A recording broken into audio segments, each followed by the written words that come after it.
This is atay bed? Yes, sir. This is an atay bed. Oh. This is, Grabe, ang laki pala nitong bahay, ano? Yeah. Pag nasa labas, parang ang liit. No white. yeah, Snow White. Ayan, Snow White, refrigerator. Katulad dito, ang pinakamalaking CCTV sa bahay. O may CCTV pa. Back then, remember, she's short ng babae. So she has that baston. She will push this piece of wood.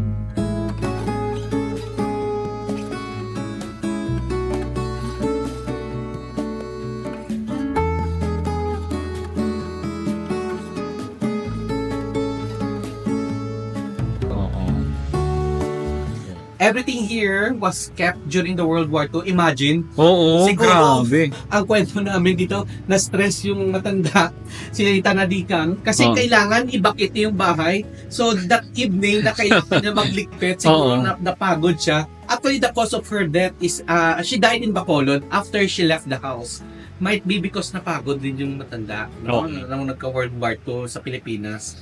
Actually, she was in a safe place in Bacolod, in a clinic, nung dinala siya doon because her son was the governor back then of Negros Occidental nung pinasok na sila ng Hapon. Oo. And her son was Antonio Lizares, who is the governor during the World War II. Oo. So here, this is the master's bedroom. This is master's bedroom. Yes, sir. This is the master's bedroom, Tanadikan. And meron silang oratorio. Yeah, there's the oratorio. And the walls, yung mga ganung paint na yun, they are all original paints ng bahay. Ay, itong kulay blue. Except for that yung bating. Oo, yung yun. So, Except yun, ito do you lang. know that those are organic paints? They are not commercial paint na nabibili na dilata. Oo. They are Delata. plant pigments. Oo. So they mix that with apple. And sometimes they mix that with egg whites. And also with plant pigments. Igagrind yung dahon Oo. para makuha yung certain pigment, yung kulay ng dahon na gusto nila. Pagkatapos yan ang gagamitin na pintura sa bahay. Sa labas naman po, they paint it with apple because remember, nung nagka-cholera epidemic in the Philippines, apple is also a sign of protection na para to disinfect Okay. ang apple. That's why when you go to the cemetery, up to now we still Apog- practice Apog is the ash. kwan po, lime, parang lime powder siya something. Lime powder. Oh, so yun ang ginagamit niya pintura sa mga sementeryo Okay. para to disinfect. Okay, okay. So there's the kneelers ng pamilya. So the afternoon, so dito at the evening, no, at 6 o'clock in the evening, they will gather here and to have their evening prayer. Evening prayer. That is around 6 o'clock. So pagkatapos ng evening prayer, that will be the dinner.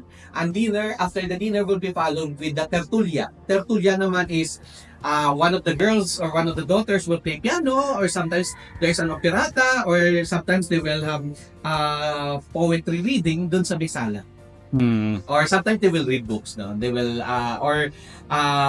tell story about their travels abroad or wherever they go. So that's after dinner. Pero by 6 o'clock, they see to it that they will gather here and they will have their after their evening prayer na.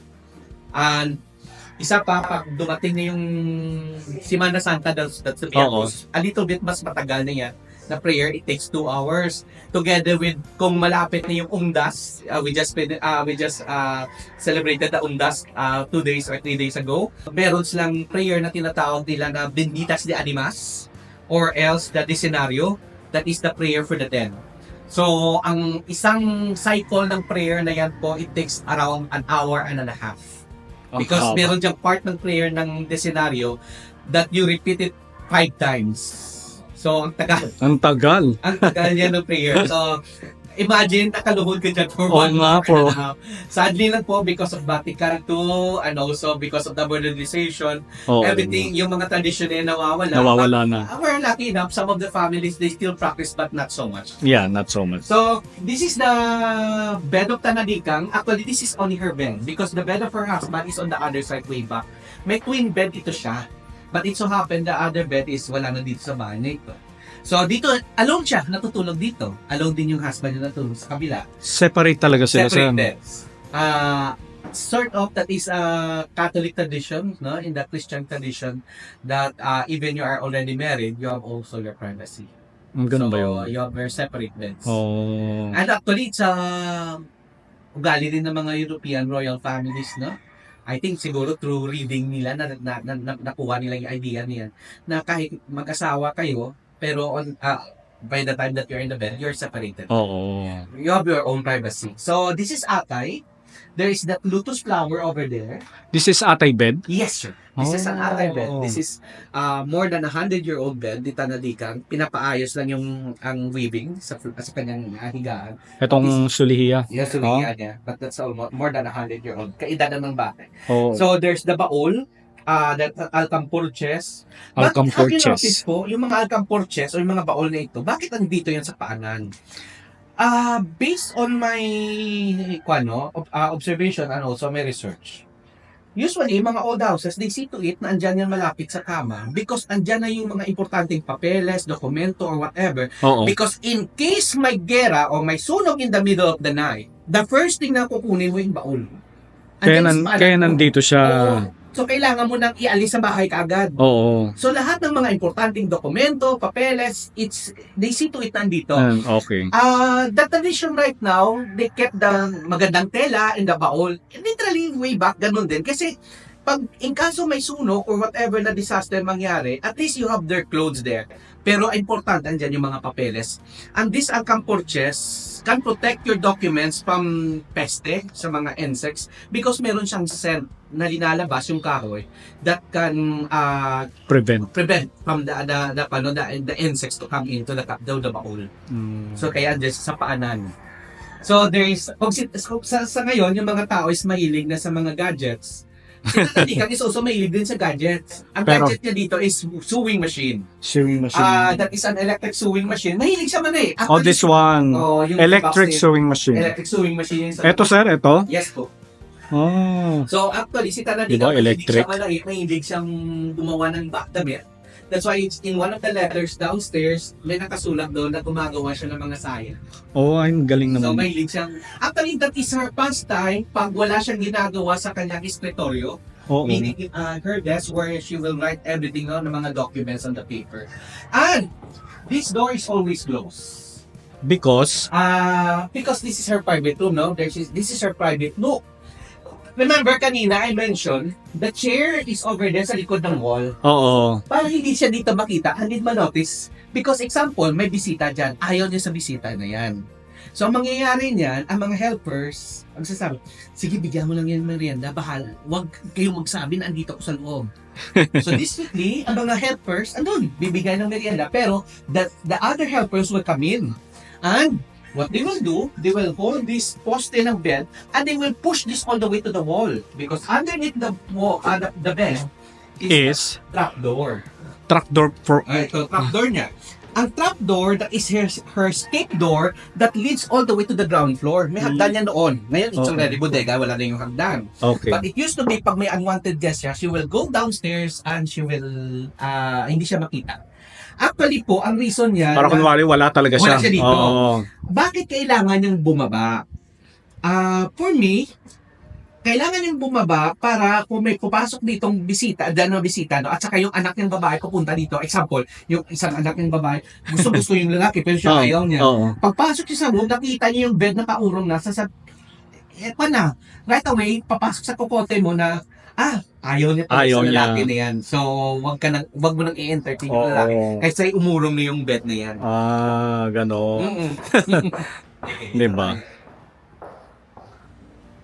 So, the collection of her bahillas is over there. The collection of the carnival glasses is over here on the mesa platera. So, Carnival glasses. Carnival glasses is over there. Pero dito, Yeah, carnival glasses. sort of parang top of the line ng collection ni Tanadikan. This is the Kutani wares. Kutani wares. Like yung nasa Yulo. Yes. Yeah. Kaya in Negros Occidental, tatlo pa lang yung nakita Kutani. may kompletong set. Here Kutani in Tanadikan, wares. kasi the house was hindi nasunog during the war. Si Yulo hindi rin nasunog. Yung isang Ledesma rin siya nasunog. So, as of now, on the record, tatlo pa lang yung nakita ko na kompletong set na ganito. Na Kutani wares. Ano yung, saan yung isa mo nakita sir? Ledesma. Sa Ledesma Ledesma naman. house. Ito naman po, the Lizares, they have this, and the Yulo, they have that also. Kasi it shows na yun ang mga bahay na hindi na devastate during the war. Grabe mga Kotani. Bibihira na tayo makakita ng ganito. Yeah. And also the Kotani works, hindi lang yung isang set lang ng plato na 12, Oo, isang oo. dosen. Ito buo, lahat, kompleto. It's an army of plates, Oo. China wares. Oh, wow. So, kompleto. Pag dinabas mo na yan, kulang yung lamesa. Oo. Like sa Euless Park, it's kulang talaga yung lamesa. Pero ang dami-dami sa Yulos, no? Katulad dito. Actually, katulad dito sila. Karami. Oo. So anyway, this is the desk of one of her apo ni Tanadikang. This was the desk of Placido Mapa. Placido Mapa. Placido Mapa is the Secretary of Commerce and one of the founders of Metrobank. Si Placido Mapa is ang kanyang father na si Dionisio Mapa is the brother ni B Mapa. Si B Mapa Station Mapa, oo. sa Manila. Sa Manila. Oh, so si Placido Mapa married to one of the daughters of Tanadikang, and that is Adela Lizares. At doon nanggaling yung mga mapa, like yung ating chairman ng NCCA, Mr. Ino Manalo. His mom is also a mapa, direct descendant dito sa pamilyang itong mga mapa. And you know, sir, kung saan gawa ito? Okay. From other country to? Ah, Dito sa Pilipinas lang this to? is from Philippines lang. Pampanga? Might be, or Bulacan, no? Oh, pwede. Ng carving niya. So, Ganda, no? yung clone ng lion sa ilalim po, that's Yeah. the desk. It used to be in Forbes Park na linipat dito sa Negros. So, doon yan sa bahay niya sa Forbes, way back. So, dito, nasa bahay dito. That's the desk of Placido Mapa. By the way, Placido. ito palang lugar na ito, this is where the afternoon siesta held ni Tanadikang, the traditional afternoon siesta. Afternoon siesta. Oh, this is the Bulaga area. It used to be may duyan yan dito. Tapos, yung lugar na ito, hanggang dito lang yan. Ito expansion na ito. Oo, extended. Noong 1960s, in-expand na ito siya. Way back, before 1960, up to here lang yan dito. Tapos, meron siyang, barunahin lang yan. Tapos, meron siyang tuldang or tent. Oo. Merong stripe na design at saka parang may mga curves sa ilalim. Tapos, nilalagyan niya ng stick na ganyan. Pagkatapos, dito sila nagsisiesta. And si Tanadikang, habang nagsisiesta siya dito on the duyan, yung kanyang mabuhay-hay na buhok, mahaba. Oo. Kasi mga babae noon, mahaba mo. Tapos, yung ginagawa ng mga helper is, this is where they will apply the coconut milk, yung gata. Oh. That's why kahit tumanda na si Tanadikang, mga photos niya, maitim na maitim yung buhok niya. Aside from naglalagay sila siguro ng hair dye, yung coconut milk. Mm-mm. So, effective daw talaga yan eh, sir, no? Pakapal ng buhok. Pampakapal, yes. At saka parang lumiitim yung buhok. Pero pakapal talaga ng buhok eh. Gumaganda yung tubo ng buhok mo. This area naman to dito, this is the informal dining. Way back, Informal dining. informal dining. Merong ditong lamesa na good for 8 person lang siya. So dito sila nagmimerienda, dito rin silang breakfast, dito rin yung kanilang brunch in this area. On this area po, bakit dito? Because mas intimate ang breakfast at saka si see to it na kung girls talk lang. Kung boys talk lang. That's why she gather all first her daughters. They will talk about whatever to do in the day. Example, may mga personal kang mga kailangan mong i-question to your mom as a babae. So dito nangyayari. Kasi kung dyan po, buo na sila. Oo nga, oo. Tapos, pagkatapos ng mga babae, ang mga lalaki papasok naman, magbe-breakfast. So, yung ginagawa naman sa lalaki usually is, she will assign job for the boys, no? Or yung kanyang duties for the day. Example, especially on weekends. O ikaw, Antonio, pumunta ka ng asyenda ganito. Ikaw, Simplicio, sa ganitong asyenda, inspectionin mo yun. O ikaw, Simplicio, sa asyenda ganito. Ikaw, Vicente, ikaw, Rafael, ikaw, Nicolas. Ito yung gagawin mo. Yung mga babae naman, you stay in the house, you do your household chores. Sometimes siguro she will teach how to embroider or whatever sa bahay na ito. And frankly speaking, si Tanadikang, kung makikita mo, yung bahay na ito, well organized yung bahay niya, but she didn't went to the school because nung time nung kabataan niya, that was in the 1860, hindi pa priority yung mga babae na makapag-aral. Through experience, streetwise, and probably because her daughters and her sons was sent to good schools in Manila, so doon niya na-learn. Siya adapt kung anong pinag-aralan ng kanyang mga anak. Galing. So, see to it na yung lahat ng mga anak makapag-aral. So, lahat sila nakapag-graduate, lahat ng mga anak ng babae at lalaki. Oo, nice. So, anyway, So, bakit may lababo yan dito? Because it used to be andito yung informal dining. So, this is an original lababo. Except for the faucet, bago na yan. O, bago, syempre. Pero yung lababo is original because even in the Bible, it is said, before you touch the food, you need to wash your hand. Oo nga. So, ito siya. Practice pa rin naman hanggang ngayon yun, di ba? O may iba hindi na. Okay, ngayon, Ikaw, sir, ganun ka rin ba? Oo naman. Kailangan mabugas na diba? So, by this time, in this area naman po, this is the area naman po of the original banyo. The original banyo. sa bahay na ito yung paliguan. Actually, sarado lang yan ngayon. Oo. Ito naman po yung para sa bombing. Oo, Sa bombing. cooks. Oo. Actually, makikita nyo din may butas, pero this is for restoration pa ha. Oo. May butas dyan, no? Diyan ba yan yung toilet bowl? Oo, nakapwesto din yung toilet bowl, yung Ah. upuan. Tapos dyan, ang bomba, nakuhulog lang doon. Sa ilalim. May nakasalo. Oh, may wala. naghihintay. Oh, may timba, ganyan. Hindi. As in, ano na? May naghihintay lang doon sa ilalim. Baboy. You're right. That's the baboy. Anong tawag sa baboy na yun, sir? I forgot.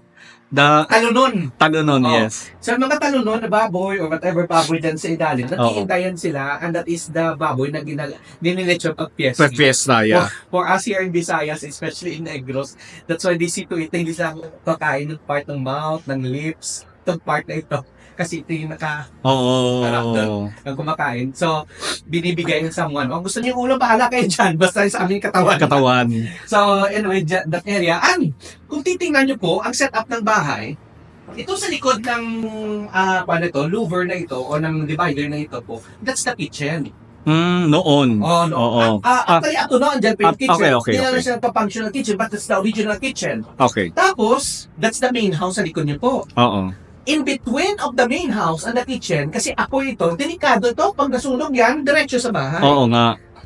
Para may gap, para may protection ng bahay nito, do you know that this is the water element? Ito yung banyo. Ayun. Para kung masunog yung kitchen na yan po, May water. Kahit awit, makakatawid kasi andito yung tubig na part. So, dito yung banyo. So, that's the Ayun. reason bakit andito yung banyo in between the kitchen and the main house. May purpose kasi kung Oo. bakit. Actually, si Tanadikang, she see to it nang ginagawa itong bahay na ito, hindi lang yung nagpapagawa ka lang na at the end of the day, yung corner, walang silbi. Oo nga, Ito, oo. each corner of the house has a reason and has the use. At tala naisip nila yun. Oo. Actually, yung mga tao na gumawa ng Tanadikang, ng Aniceto Lacson nga, that's the same person as mentioned of Manong Aji, the same person na gumawa ng bahay nito kay Aniceto Lacson. Okay, dito tayo. So dito naman tayo. Actually, ito yung lamesa for the dining, for the informal dining. Soon, they will return it back. Doon inaayos lang. So, this is for the informal dining na lamesa. Doon yun noon. Tapos, that's the ref that the ice is imported from Iloilo. Ito, refrigerator ito. Refrigerator noon po. Ini-import. Snow White yung brand. Anong brand? Snow White. Snow White. Yeah, Snow White. Ayan, Snow White, refrigerator, patented, ano ito, Manila? Something, ayan, Manila. Manila. So, this is the refrigerator. Wow. Ang ice galing Iloilo. So, ipapasok dyan. Tapos, that is the cusinilla. That is their stove. Stove nila. So, that is powered by kerosene gas. So, yung container dyan sa gilid, yung box na yan po, that is for the kerosene gas. So, gravity, yung kanyang sistema. So, pag ang gagawin mo dito sa stove na ito, I think dito. Basta binubuksan ito noon, tapos meron niyang bote sa loob. So, ang bote dyan, pupunuin mo na ng gas. So, yung gravity, kailangan pabaliktarin mo yung bote. Siyempre, oo. So, papasok dyan sa loob at dito yung aapoy. Galing. So, that is their stove. Stove ng In the araw. 1930s. Aside from the usual na mga refrigerator noon na kerosene, do you know that yung mga old refrigerator noon is powered by kerosene gas? Oo nga, sir. So, this is the this is the server staircase.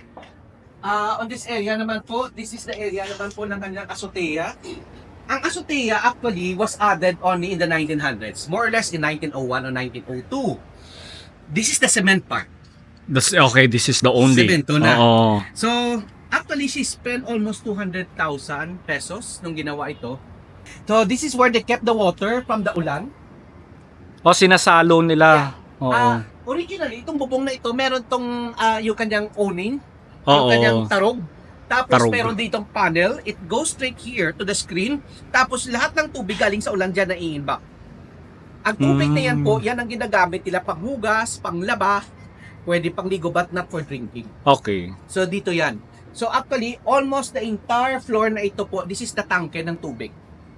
Itong lugar na ito. This was added somewhere in the 1900s to the 1905. So I'm sure dito rin sila naglalabas sa'yo.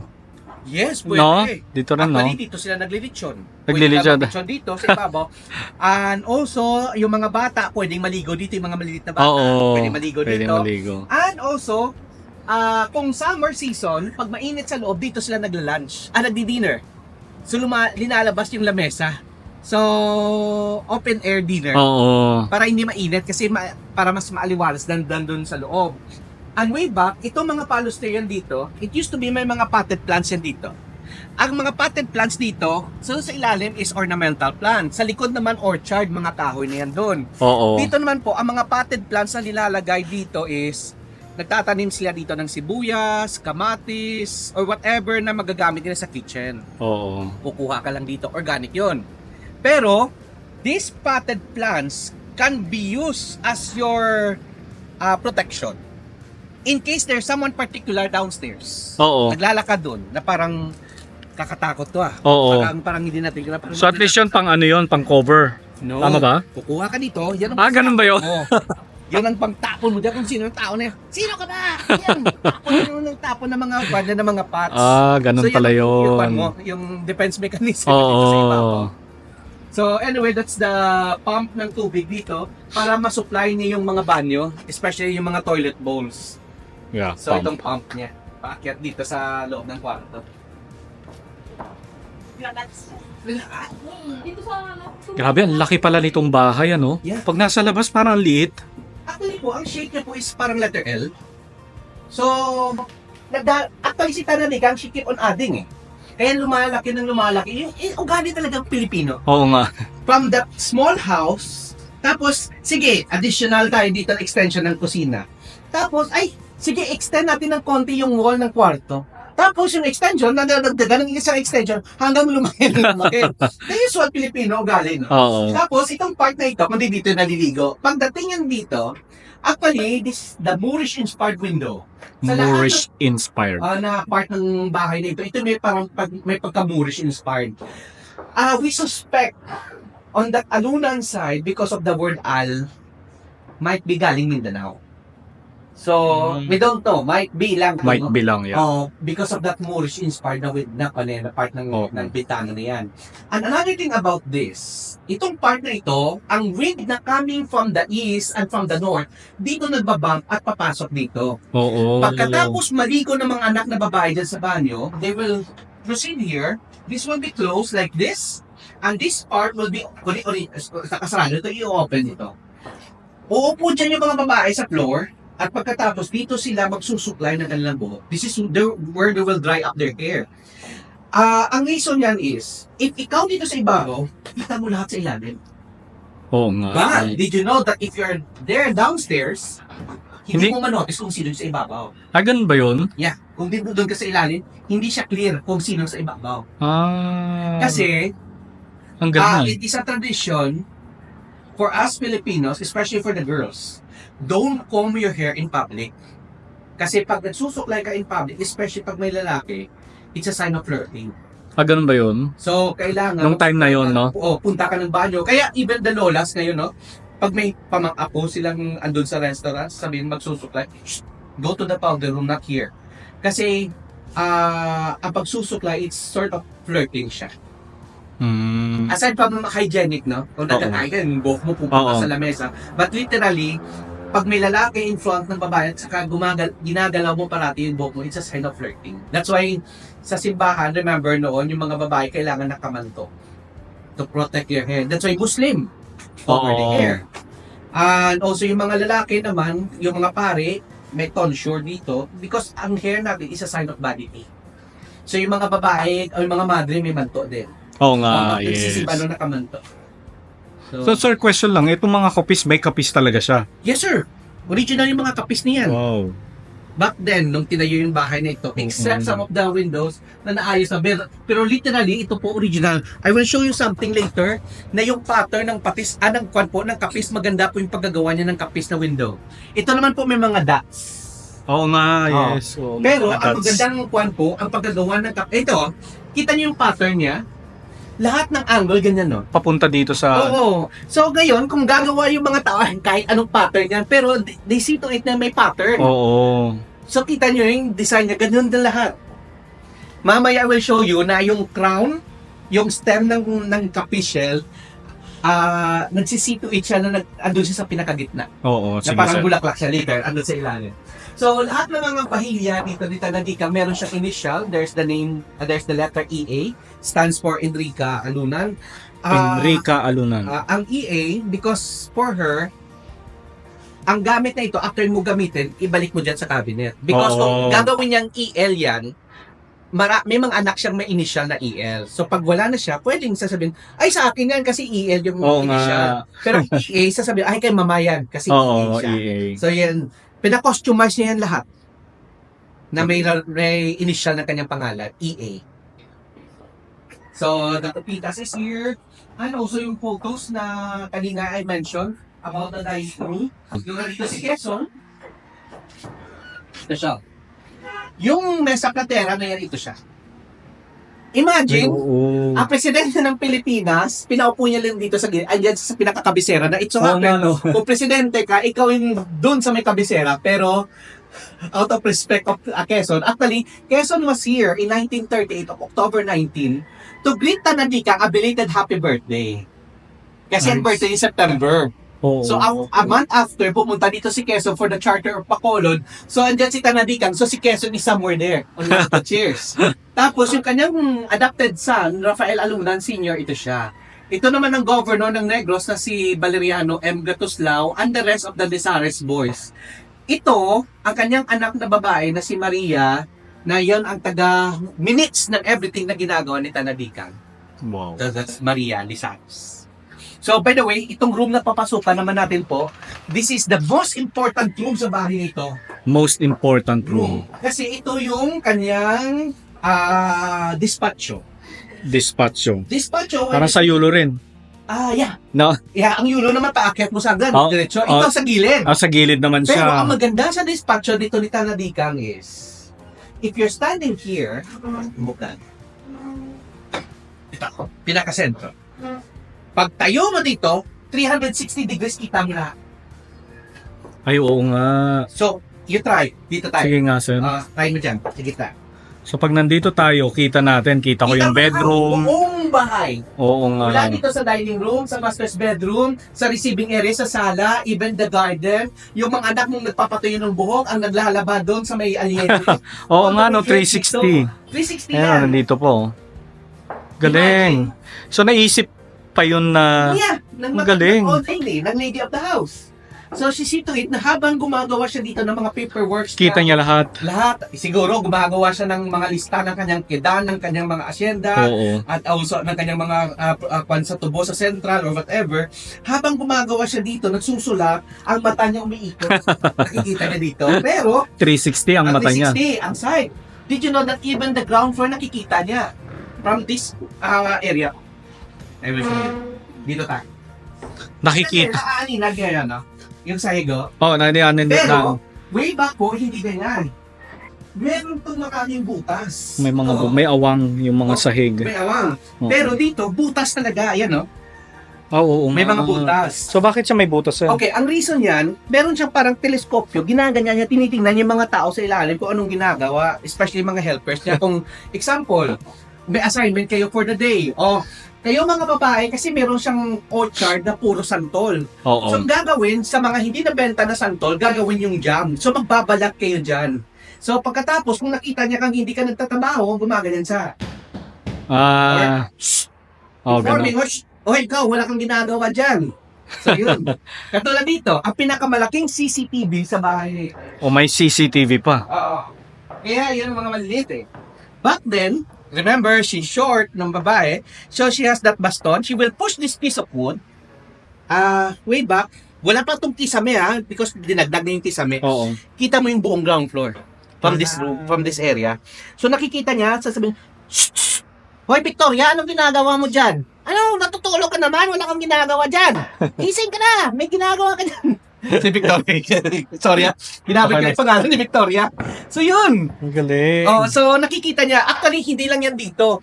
Meron yan doon, yung mga pumapasok na mga tao from the farm. Oo. May butas yan doon kanina kung saan nagpapatuyo ng buhok. Itong hagdan na ito, kasi kung dito ka, kita ka ng tao pumapasok. Did you know that somewhere in that room, doon sa may isang room, meron ding mga butas doon.